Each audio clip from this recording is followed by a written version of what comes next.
Rostros y Raíces Podcast, episodio 21. Hay unos sitios geográficos que se llaman las zonas azules.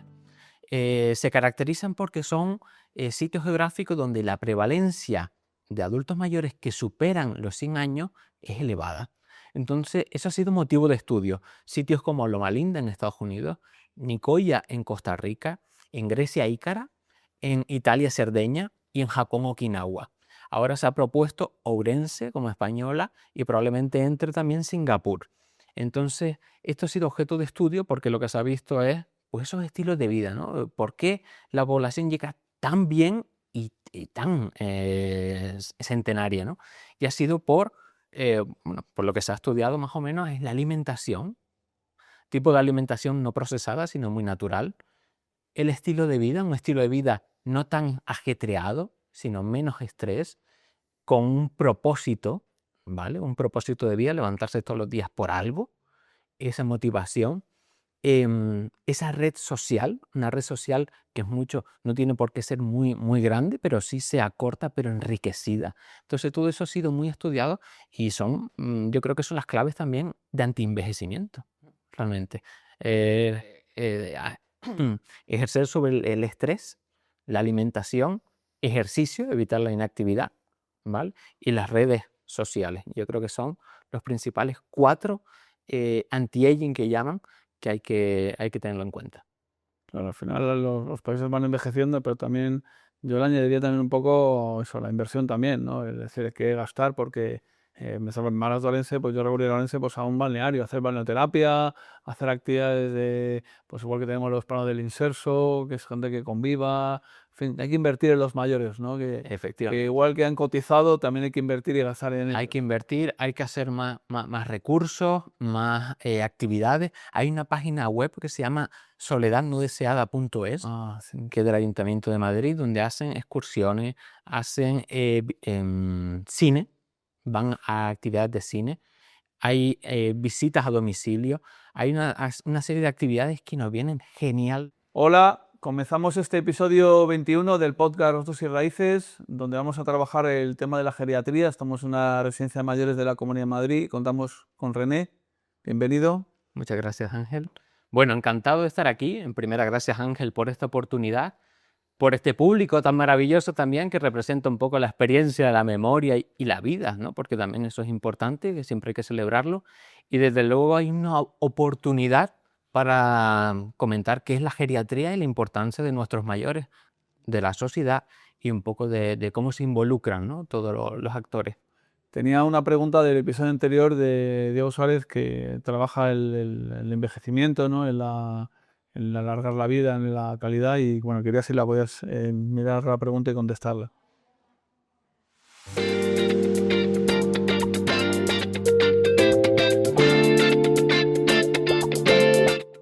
¿Qué avances se están metiendo los geriátricos para que realmente estas personas mayores puedan comer infinitamente mejor? Porque igual que en un hospital cuando vas, la comida, el desayuno, te van a dar de desayuno un zumo prefabricado con unas natillas y con un café con leche con azúcar, ¿cómo cuidamos de nuestros mayores? Porque merecen todo el respeto del mundo. Y eso que yo te acabo de contar, esto es una realidad. Te vas a dar una sesión de quimioterapia y después te dan esa punta, que lo que hacen es alimentar el bicho. A nuestros mayores, cómo este hombre puede cuidarles y qué puede meter dentro, porque la alimentación para la gente mayor es fundamental, sobre todo para empezar a quitarles esa basura que se llaman estatinas. Tiene mucha tela. Sí, sin duda, vamos. Yo creo que la alimentación es una parte importantísima en el adulto mayor. Desde luego, lo que él comenta, estoy totalmente de acuerdo, de que hay que eliminar los alimentos ultraprocesados que últimamente se involucran mucho en nuestro día a día porque no hay tiempo de cocinar. Pero realmente una alimentación que tenga pocos químicos, menos procesados, pero también otra cosa importante es menos pastillas y más zapatillas. Quiero decir, hay medicamentos que están ahí puestos en un momento oportuno, que estuvo muy bien puesto, pero que ahora mismo requiere una revisión de los fármacos, requieren otro momento. Entonces hay veces que sobran, por eso es más vale zapatilla y menos pastilla. te quería preguntar por qué importancia tiene la geriatría, esta disciplina en la medicina, qué importancia tiene pues, en el diagnóstico, en los mayores, en los centros de día, ¿no? ¿Qué importancia tiene esta especialidad? Bueno, yo creo que la geriatría, por lo menos depende de la comunidad autónoma, que antes lo hablábamos, pero desde luego es muy poco conocida, es una especialidad realmente nueva, ¿no? La geriatría ya no mira un órgano especial, ¿no? Como puede ser un cardiólogo, un neurólogo, etcétera, un nefrólogo, sino vemos al adulto mayor en su complejidad y de manera integral. Miramos la función, la autonomía, miramos la emoción, cómo duerme, cómo come, la memoria, los medicamentos, si ha tenido caídas o no caídas. Entonces intentamos ver de manera integral todo para poder ajustar de la mejor manera y hacer un plan individualizado para la persona que tenemos enfrente. Me hace pensar mucho, estamos hablando de las caídas, mi padre que era médico dice que se moría de las 3 Cs, coche, cáncer y caídas, ¿no? ¿Qué importancia tiene prevenir las caídas, considerar pues, la adaptación del domicilio, esa zona de riesgo, ¿no? Y que luego puede tener un efecto dominó, una caída que puede derivar en una rotura de cadera, pues puede llevar a hospitalización y tristemente en muchos casos una infección y fallecimiento, ¿no? Eso que comentas es algo importantísimo porque la caída es uno de los grandes síndromes geriátricos. Un síndrome geriátrico quiere decir un problema muy frecuente en el adulto mayor. Entonces, las caídas pueden generar, como tú bien decías, un efecto dominó.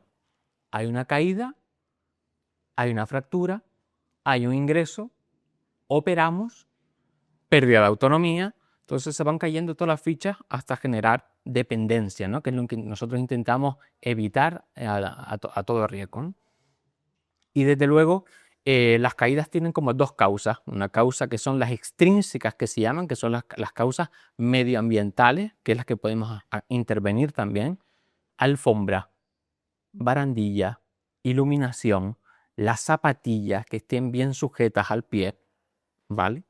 Entonces, son esas causas medioambientales que podemos actuar, ¿no? Y luego están las intrínsecas. Las intrínsecas quieren decir las enfermedades que podemos intervenir, la fragilidad, la sarcopenia, que luego hablaremos, la polifarmacia, que generan esos fármacos que nos generan sedación, ¿vale? O inestabilidad.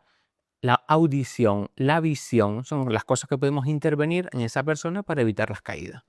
Claro, ahora estando en un país donde la esperanza de vida cada vez es más mayor, ¿no? Ya recuerdo sobre la tercera edad, yo recuerdo siendo en la Facultad de Geografía se hablaba ya de la cuarta edad, se hablaba ya de octogenarios, hablamos de nonagenarios, centenarios, ¿no? Cada vez con el aumento de la esperanza de vida también llega la soledad no deseada, entiendo, porque también el número de hijos, la fecundidad es muchísimo más baja, ¿no? ¿Qué retos, qué situaciones nos enfrentamos en la soledad no deseada, ¿no? Bueno, desde luego es un tema interesantísimo porque efectivamente España es de los países más envejecidos del mundo y se estima que superaremos a Japón incluso. Entonces cada vez tenemos una población más envejecida donde la pirámide poblacional, donde se está invirtiendo, cada vez hay un fenómeno que se llama el sobreenvejecimiento, es decir, los mayores de 80 años son los que más crecen en la población y por tanto llegan más. Y la idea es que lleguen mejor, ¿no? Esa es la idea. Lo que pasa es que tiene que cambiar muchas estructuras, entre ellas el sistema sanitario. Dentro de lo que comentabas, o sea, al final es un tema de vital relevancia, porque primero separar una cosa tan importante como es el edadismo, ¿vale? El edadismo, que es esa discriminación por la edad, simplemente. Nosotros como geriatras intentamos hacer dos diferencias. La primera es la edad cronológica, aquella que te puede poner el DNI, y la edad biológica, aquella que es la salud del cuerpo y de las células. Hay una frase muy famosa que dice, envejecemos desde que nacemos, y luego otra que dice que envejecemos a partir de los 30. Entonces, nosotros tenemos que separar y generar una brecha de lo que realmente una persona puede hacer en su vida diaria, y lo que pone el DNI, la edad. Entonces, la edad debe ser un dato y no una etiqueta, que es algo importante, ¿no? Y dentro de todo eso llega la soledad no deseada. La soledad no deseada, fuera de que sea un aislamiento social, realmente es esa pérdida de vínculo que podamos tener, ¿no? Y esa pérdida de vínculos, nosotros como sociedad también hace años vine aquí a Madrid a un curso del ayuntamiento que tenía una actividad muy interesante y era que las personas jubiladas, recientemente jubiladas, en pares, iban a domicilios de adultos mayores que se consideraban solitarios. Entonces generaban un vínculo, juego, compartían emociones, experiencias y iban perdiendo esa sensación de soledad no deseada, ¿no? Porque alguien puede estar rodeado de personas pero sentirse solo por esa pérdida de vínculos. Entonces, ese tipo de actividad yo creo que me pareció en su momento algo innovador y que debería de copiarse en el resto de España, ¿no? Una de las posibilidades que puede surgir en esos momentos es la convivencia intergeneracional, ¿no? Estoy recordando aquí en el sur de Madrid, no recuerdo si es por Arganzuela, se ha abierto el primer centro de juventud del Ayuntamiento de Madrid de convivencia intergeneracional, donde en una planta están los jóvenes y luego en la planta mayor pues van los mayores del distrito, del barrio y hacen actividades de convivencia, ¿no? Entonces, qué importancia es generar esas convivencias intergeneracionales, ¿no? Estoy pensando también que de los mayores aprendemos mucha sabiduría, ¿no? Parecemos que son personas apagadas, pero tienen frases imponentes, ¿no? Que nos hacen pensar mucho a las personas jóvenes o adultas, ¿no? Yo creo que debemos de fomentar la mezcla de edades, porque al final, digamos, una sociedad que no mezcla edades es una sociedad empobrecida, pero una sociedad que mezcla edades, estamos hablando de una comunidad. Entonces esa comunidad se puede enriquecer de las experiencias que nos pueden aportar nuestros mayores, que ya desde antaño las poblaciones de los nómadas o de la historia que nos viene diciendo la importancia que tenía el sabio, ¿no? Aquel que llegaba a más edad y que tenía por ende más conocimiento. Entonces tenemos que aprender a convivir, a estar juntos, a cuidarnos como sociedad. Yo creo que son mensajes claves que estabas mencionando y pues, por ejemplo, actividades o residencias que puedan vivir e interactuar, ¿no? Entre diferentes generaciones. Claro, nosotros que estamos aquí al lado de un instituto de formación profesional donde se da una dependencia, pues hemos hecho alguna actividad, ¿no? Y estoy pensando también un mensaje importante que me gusta tratar sobre la importancia de prevenir en los colegios, en los institutos, a la gente adolescente sobre la figura del mayor, la persona mayor, del envejecimiento, ¿no? ¿Qué mensaje o qué necesidad o qué importancia puede tener la prevención en un colegio o un instituto sobre las personas mayores? A que lo escuchen en esas tutorías del instituto o hacer alguna actividad. Estoy pensando en Paco Roca, aquel cómic que sacó de Arrugas, o en otras películas, ¿no? Hacer mensajes de prevención, de eliminar prejuicios, de cuidar al mayor en casa, de cuidar al padre, al abuelo, etcétera, ¿no? ¿Qué importancia tiene meter en la educación estas ideas? Sí, o sea, sin duda, ¡pum! Tenemos que empezar. Nadie nos enseña nunca a envejecer ni a respetar a los mayores, sino simplemente es como esa educación que nos dan en casa y lo que vemos en el día a día, ¿no?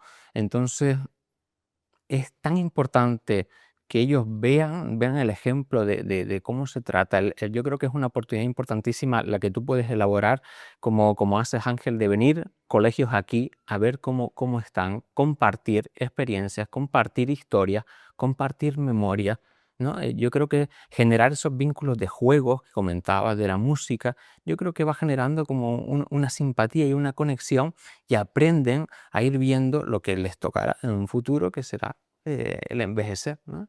Claro, estoy pensando también a la hora de hablar de los adolescentes, de los alumnos, la importancia del cuidador, porque muchos de ellos pues acabarán cuidando de una abuela, un abuelo o un padre también, pues el cuidado pues de ir a lo mejor a consultar al médico o apoyarle en la limpieza o cuando hay un deterioro cognitivo o en el movimiento, ¿no? Es decir, ¿qué importancia tiene el cuidador informal en las familias, en las personas mayores? Tiene una importancia vital. Nosotros, y esto es un mensaje clave, y es que las demencias, muchas veces, que generalmente generan una sobrecarga en el cuidador, hay que eliminar la demencia como un problema unidireccional, es decir, de una persona que tiene una demencia, por desgracia, la demencia afecta al cerebro de quien lo padece, pero al corazón de los allegados. Y eso hay que tenerlo muy presente, sobre todo porque la demencia tiene que ser considerada como un término dual, la persona y su entorno. El entorno del cuidador no vale ya con diagnóstico precoz, con tratamiento, nos vale también dar ese soporte a quien esté a nuestro alrededor, ¿no? A esos cuidadores, a esos familiares, a esa pareja que está ahí, a veces la que toca, y aprender a cuidarse para poder cuidar. Grupos de cuidadores, ¿no? De compartir experiencias. em, Talleres de cuidador experto, que se llaman, ¿no? Hay talleres en Barcelona, en Madrid, en diversos puntos del territorio nacional que aprenden un poco a conllevar la enfermedad y a cuidarse y a pedir ayuda, porque hay veces que no pedimos ayuda, ¿no? Nos vemos con la obligación y la responsabilidad de que todo el cuidado es nuestro y tenemos que compartirlo. Estaba pensando mientras que hablabas en la pandemia, que bueno, pues, muchos mayores fallecieron por el COVID, pero también muchos, mi impresión es que estaban más abandonados, porque de hecho luego hubo como una especie de medio récord, muchas consultas de padres o abuelos que querían desheredar a sus hijos porque no se sentían cuidados, ¿no? Y en ese sentido estoy pensando también un poco en la importancia de las relaciones sociales, por ejemplo, en el Alzheimer, ¿no? Como el sentir que puedes hacer prevención, ¿no? Las relaciones sociales, esa estimulación cognitiva, neuronal que se produce al hablar con alguien, simplemente hablar, ¿no? Exacto. Hay una cosa importantísima que en la demencia, antes hemos hablado de que hay un sobreenvejecimiento. El principal factor de riesgo no modificable es la edad, por ende van a aumentar, de hecho ya le llaman la epidemia del siglo XXI, que es la enfermedad de Alzheimer, y claro, y todo eso nos genera también los factores de riesgo. De hecho hay un artículo en 2024 de una revista muy famosa que se llama The Lancet, que nos habla de que muchas de las demencias tienen hasta un 45% de factores de riesgo modificables, es decir, aquellos que podemos actuar. Entre ellos está prevenir el aislamiento social. El aislamiento social porque las relaciones que nosotros tenemos y los vínculos con nuestra comunidad, hay una estimulación cognitiva, ¿vale? Y hace que el cerebro trabaje y genere conexiones neuronales, ¿no? Entonces eso es de vital importancia. También la audición. Si no escucho, me aíslo. Entonces ya no estoy trabajando el cerebro. Y por ende ahí empieza como un factor de riesgo para deterioro cognitivo. La visión, si no veo, no me muevo. Si no me muevo, tampoco me estimulo y voy perdiendo la sociabilidad también. Luego están los factores de riesgo más cardiosaludables, ¿no? Todo lo que sea bueno para el corazón es bueno para el cerebro. Cuidarse la tensión, cuidarse el azúcar, el colesterol, el fumar, el alcohol, ¿vale? Incluso estimularse ya no solo con las relaciones sociales, sino también aprender cosas nuevas. La tecnología, ¿no? Nunca es tarde, nunca es tarde. Idiomas, ¿vale? Hoy tenemos aplicaciones que podemos incluso ejercitar, ¿no? Oye, pues me decía un paciente el otro día, yo me quedé con ganas de aprender francés y estaba con el Duolingo ahí aprendiendo palabritas con francés y estaba como muy, muy motivado con eso, ¿no? Entonces eso es vital. Hay que entender que la demencia es un proceso degenerativo, crónico, progresivo. Entonces, a veces es incurable, pero sobre todo lo que podemos hacer es retrasar, ¿vale? Retrasar y disminuir esos factores de riesgo, que es lo que estamos hablando. También de los vídeos que tienes y que también me hace pensar mucho la importancia también de la musculatura, ¿no? De trabajar ese ejercicios bueno, pequeños ejercicios a lo mejor con una pesa o de andar, pero es trabajar mucho el músculo, ¿no? Que nos ayudará en el futuro, ¿no? Efectivamente, de hecho, músculo que no se usa, músculo que se pierde, ¿no? Y eso es algo importante. Y a colación de lo que hablamos de la prevención, dentro de esa prevención hay que evitar la inactividad física. La inactividad física hay que evitarla. Tenemos que movernos, tenemos que evitar la fragilidad. Todo es un círculo. Si nos movemos menos, hay una desregulación de hormonas y genera pues, menos apetito. Si hay menos apetito, como menos proteína, me malnutro. Si me malnutro, los músculos se pierden. Hay más debilidad. Si hay más debilidad, eso genera que mi cuerpo pierda esa reserva para enfrentarse ante cualquier factor externo, una infección, una caída, un ingreso, ¿vale? Y entonces eso va generando la fragilidad también. Genera caída, pérdida de función, de autonomía, efectos adversos. Entonces hay que actuar, hay que moverse, hay que hacer ejercicio. Estaba escuchando el podcast del capítulo 20 de Diego, y Diego decía del ejercicio con fuerza, y me parece muy interesante Es verdad que en el adulto mayor nosotros hablamos mucho de ejercicio multicomponente, es decir, aquel que combina la fuerza, la resistencia, la marcha, ¿vale? El equilibrio. Todos esos ejercicios que llamamos multicomponentes nos vienen maravillosamente. ¿Para qué? Para prevenir la sarcopenia, la fragilidad, las caídas, etc. Vamos, hablando de la caída de gente más mayor, estamos hablando un poco también la importancia que tiene el hacer los diagnósticos de dependencia con rapidez, ¿no? Que nos damos cuenta que muchas familias necesitan apoyos para un cuidador o para gastos también, pues no sé si una cama adaptada. ¿Qué importancia tiene que avancemos, ¿no? Como país, ¿no? Para cuidar mejor a los mayores en ese sentido, ¿no?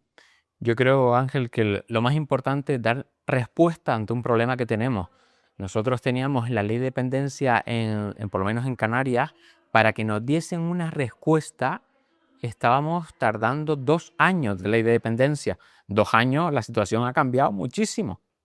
Entonces, ahora mismo la han rebajado a unos 6 meses, pero es algo que está ahí todavía pendiente de que nos den una respuesta lo más rápido posible, ¿no? Yo creo que es algo que tenemos que luchar, de facilitar y por el bien de ya no solo de la persona, sino también de lo que hablábamos del entorno social, ¿no? Claro, incluso me estoy pensando en el modelo residencial, ¿no? Las residencias de mayores, ancianos de tercera edad, es un modelo que está bien, pero bueno, a lo mejor hay otras posibilidades, a lo mejor pues de cooperativas donde puedan vivir mayores con una especie de pequeño apartamento más autónomo, avanzar pues a diferentes modelos, a lo mejor pues algunos modelos nórdicos donde tienen experimentos donde los mayores pues tienen, digamos, más la idea de un hogar, no de una habitación, con unos servicios complementarios. Me imagino que también tiene un costo también. Sí, de hecho, hablan mucho del cambio, ¿no? Del cambio que tiene que haber en la sociedad y es un cambio hacia una sociedad de los cuidados, ¿no? Esa sociedad de los cuidados lo que nos dice es que tiene que cambiar el modelo donde nos estamos centrando en atender al paciente en el hospital a un modelo donde tiene que cambiar y atenderlo en su domicilio, ¿no? Tiene que cambiar lenguaje en común que yo puedo hablar con el médico de familia, con un psicólogo, con enfermería, con el neurólogo, todos los actores que intervienen con el fisioterapeuta, con el terapeuta ocupacional, con enfermería, unidades multiprofesionales. Ya no vale ir con el neurólogo, vale a una unidad de demencia, por ejemplo, donde se puede compartir todos los casos.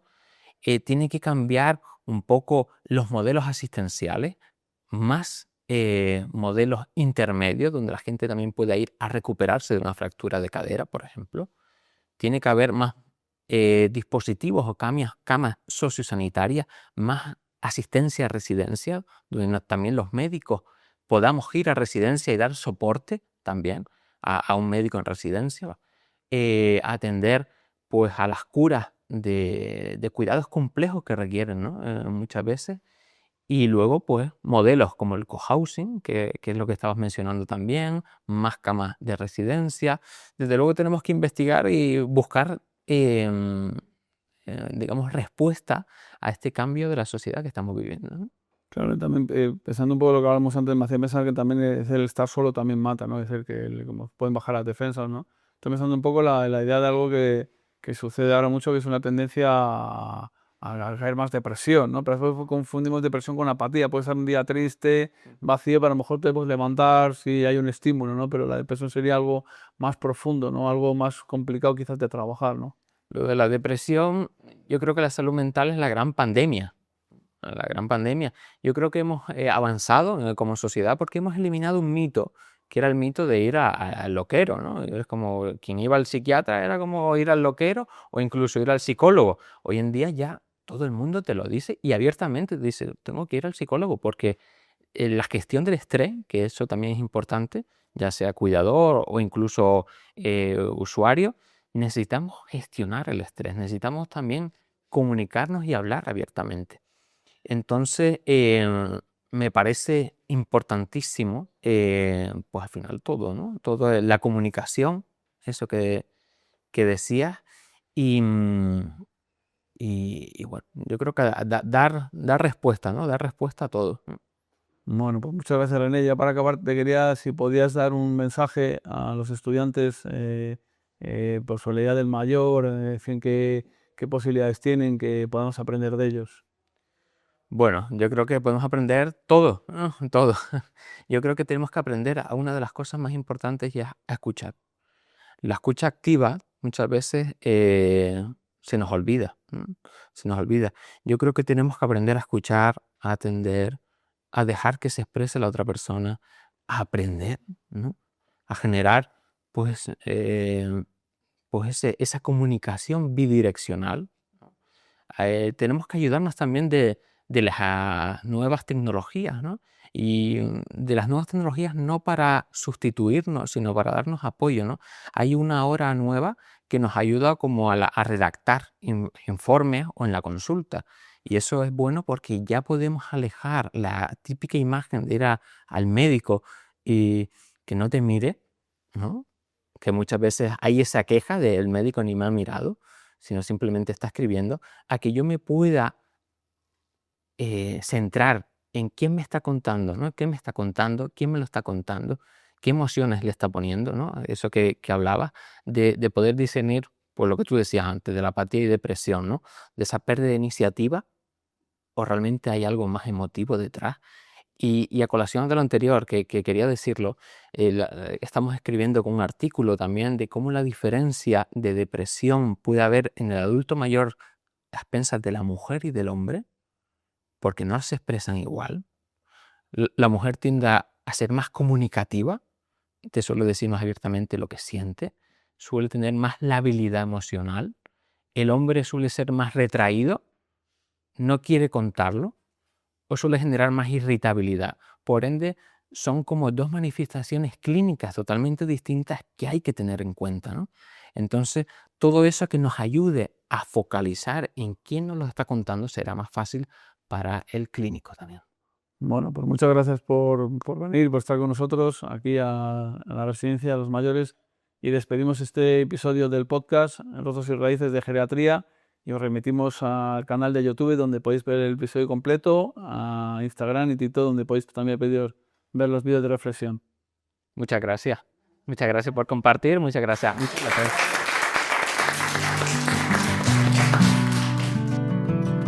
Rostros y Raíces Podcast.